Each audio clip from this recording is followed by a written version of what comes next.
आज Doubtnut app download करें। Doubtnut पर अपने सभी गणित, रसायन विज्ञान, भौतिक विज्ञान और जीव विज्ञान के डाउट्स का करो सफाया। बस प्रश्न की फोटो खींचो, एक ही प्रश्न को क्रॉप करो और तुरंत वीडियो सोल्यूशन पाओ। अभी डाउनलोड करें। नमस्कार दोस्तों, हमसे पूछा गया है किसी ऊष्मामापी में भरे -12 डिग्री सेल्सियस के 3 किलोग्राम हिम को वायुमंडलीय दाब पर 100 डिग्री सेल्सियस की भाप में परिवर्तित करने के लिए आवश्यक ऊष्मा परिकलित कीजिए। दिया गया हिम की विशिष्ट ऊष्मा दे रखी है, ऊष्माधारिता, जल की विशिष्ट ऊष्माधारिता दे रखी है और हिम की संलग्न ऊष्मा भी दे रखी है यहाँ पे, तथा भाप की गुप्त ऊष्मा दे रखी है यहाँ पे। तो दोस्तों यहाँ पर देखो हमें बर्फ दे रखी है, बर्फ से मुझे भाप बनाना है। तो हो क्या रहा है, देखो -12 डिग्री सेल्सियस की बर्फ दे रखी है। तो बर्फ से मैं क्या करूँगा, पहले बर्फ 0 डिग्री सेल्सियस की बात करता हूँ। तो यहाँ पर तापांतर हो रहा है, तापांतर के कारण जो ऊष्मा इसकी मुझे चाहिए, मतलब कि इस बर्फ को यहाँ से और यहाँ तक पहुँचाने के लिए जिस ऊष्मा की जरूरत पड़ती है मुझे, वो क्या होगी, MS डेल्टा टी, क्योंकि यहाँ पे तापांतर है। एस यहाँ पर क्या है, एस यहाँ पर है देखो बर्फ की विशिष्ट ऊष्मा धारिता। तो यहाँ पे कह देता हूँ कि ये हमारी आईज, मतलब कि MI है। तो ये SI है, SI विशिष्ट ऊष्माधारिता किसकी, बर्फ की। तो SI मतलब आइस है यहाँ पे। अब डेल्टा टी हो गया। अब मैं कहता हूँ कि बर्फ को पानी में बदला है। यहाँ पे देखो 0 डिग्री सेल्सियस से 0 डिग्री सेल्सियस, मतलब कि इसमें अवस्था परिवर्तन हो रहा है, ताप में कोई परिवर्तन नहीं हो रहा। इसका मतलब क्या है कि हमारा M, जो कि इसका द्रव्यमान है हमारा 3 किलोग्राम। देखो यहाँ पे द्रव्यमान सब में बराबर है, क्योंकि द्रव्यमान में परिवर्तन तो होगा ही नहीं, चाहे बर्फ से पानी में बदले, पानी से पानी में बदले, पानी से भाप में बदले, द्रव्यमान तो उतना ही रहेगा, 3 किलोग्राम का ही रहेगा भाप भी। तो M, और यहाँ पर देखो दे रखा है विशिष्ट ऊष्माधारिता किसकी, देखो यहाँ पर देखो ये दे रखा है हिम के संलग्न गुप्त ऊष्मा। तो हिम के संलग्न गुप्त ऊष्मा का मतलब है कि यहाँ पर जो हिम है वो पिघल रही है, हिम है पिघल रही है, तो उसके कारण जो संलग्न ऊष्मा है वो वाली। तो यहाँ पे L कर देता हूँ, LI। तो ये है हमारा LI, ये है LI, ये SI हो गया। अब बात करते हैं, ये SI हो गया। अब बात करते हैं वाटर की। तो पानी के लिए मतलब कि यहाँ पे देखो 0 डिग्री सेल्सियस से 100 डिग्री सेल्सियस का पानी बनाना है मुझे, तो उसके लिए भी ऊष्मा की जरूरत पड़ेगी। यहाँ पे ताप में अंतर हो रहा है, तो जो हमारी ऊष्मा है वो कितनी हो जाएगी, MS वाटर कर देता हूँ, S वाटर, क्योंकि पानी के अंदर ही बात कर रहे हैं तो ऊष्माधारिता वाटर की लेनी पड़ेगा मुझे। और यहाँ पे तापांतर कहाँ से, 0 डिग्री सेल्सियस से 100 डिग्री सेल्सियस तक। अब यहाँ पे Q4 की बात करते हैं, मतलब कि यहाँ पर अवस्था में फिर से परिवर्तन हो रहा है, तो पानी से भाप में परिवर्तित हो रहा है। तो यहाँ पर Q4 मतलब कि जो ऊष्मा की जरूरत पड़ेगी उसके लिए कितना चाहिएगा मुझे, M। और यहाँ पर देखो कह रखा है कि भाप की गुप्त ऊष्मा कितनी है, 2.256, मतलब कि यहाँ पर L, और L क्या है हमारा भाप, मतलब कि वेपराइजेशन। तो MLV कर देता हूँ। तो यहाँ पे दे रखा है भाप की विशिष्ट ऊष्मा, सॉरी गुप्त ऊष्मा LV।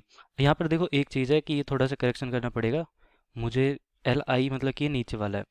देखो हिम के संलग्न की गुप्त ऊष्मा, और ये हिम के संलग्न की गुप्त ऊष्मा मतलब कि हिम का जो पिघल रहा है उसकी गुप्त ऊष्मा। तो LI यहाँ पे आएगा। और ये हमारा क्या है, जल की विशिष्ट ऊष्मा धारिता, मतलब कि SW की बात कर रहा है, ये SW है हमारा। तो ये सारे मान मिल गए मुझे। अब केवल क्या करना है, मुझे सूत्र में रखना है।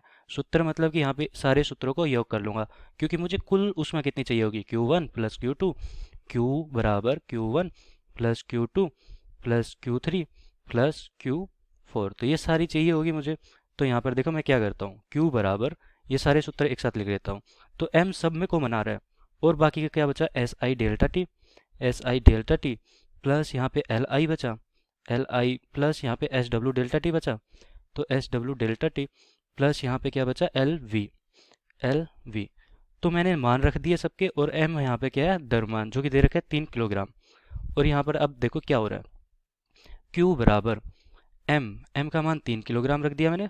SI मतलब कि SI का मान 2100 जूल पर केजी पर डिग्री सेल्सियस है। तो यहाँ पे देखो, यहाँ पे SI का मतलब 2100 गुना डेल्टा टी। अब डेल्टा टी कितना हो रहा है, देखो यहाँ पे -12 से 0 डिग्री सेल्सियस जा रहा है, तो 0 - 12 मतलब कि 12 लिख देता हूँ डायरेक्ट यहाँ पे। प्लस LI की बात करते हैं, तो LI मैंने बता दिया था कितना है यहाँ पे, 3.35, 3 3 5 1 0 2 0 और 3 0, क्योंकि यहाँ पे देखो 5 0 है। तो ठीक है, ये ऐसे ही लिख दिया मैंने डायरेक्ट LI। प्लस SW की बात करते हैं अब, तो SW हमारा कितना है, 4186, 4186, ये हो गया जूल पर केजी पर डिग्री सेल्सियस। अब गुना यहाँ पर डेल्टा टी, मतलब कि यहाँ पे देखो पानी कहाँ से कहाँ तक जा रहा है। Q3 की बात कर रहे हैं तो 0 डिग्री सेल्सियस से 100 डिग्री सेल्सियस तक जा रहा है, मतलब कि तापांतर कितना हो रहा है 100 डिग्री सेल्सियस। तो यहाँ पे 100 लिख दिया।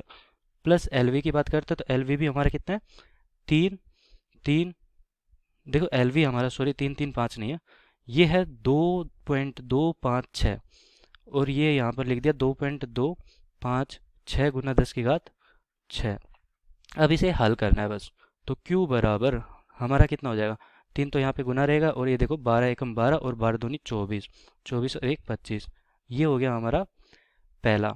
ये 3 5 0 0 और 0 है, ये कितना हो जाएगा 4 1 8 6 0 0 प्लस का ये कितना हो जाएगा 2 2 5 6 1 2 और 3। ये हो गया सारा मान।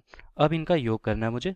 तो हमारी यहाँ से जो ऊष्मा आएगी वो कितनी आ गई 3 इंटू इन सब का योग कितना आ रहा है, इनका आएगा 2 7 3 3 3 0 0। ये हो गया हमारा। इसको 3 से गुना कर देता हूँ तो 3 से गुना करने के बाद हमारा कितना आ जाएगा, ये आ जाएगा 7 2 4 5 3 0 0 और ये आ गया हमारा जूल में, जूल। अब यहाँ पर देखो हमारा जो उत्तर आया फाइनल वो कितना आया इतना। तो 1 2 3 4 5 6 7.2453 गुना 10 की घात 6 और ये किस में आया जूल में। तो यही हमारा उत्तर हो जाएगा जो कि हमसे पूछा था कि कुल ऊर्जा की कितनी जरूरत पड़ेगी, यहाँ पे कुल ऊष्मा की कितनी जरूरत पड़ेगी। तो 7.24 गुना 10 की घात 6 जूल। धन्यवाद। कक्षा 6 से 12वीं से लेकर नीट IIT JEE वो एडवांस के लेवल तक 1 करोड़ से ज्यादा छात्रों का भरोसा। आज ही डाउनलोड करें डाउटनेट ऐप या व्हाट्सएप करें अपने सारे डाउट्स 8400 400 400 पर।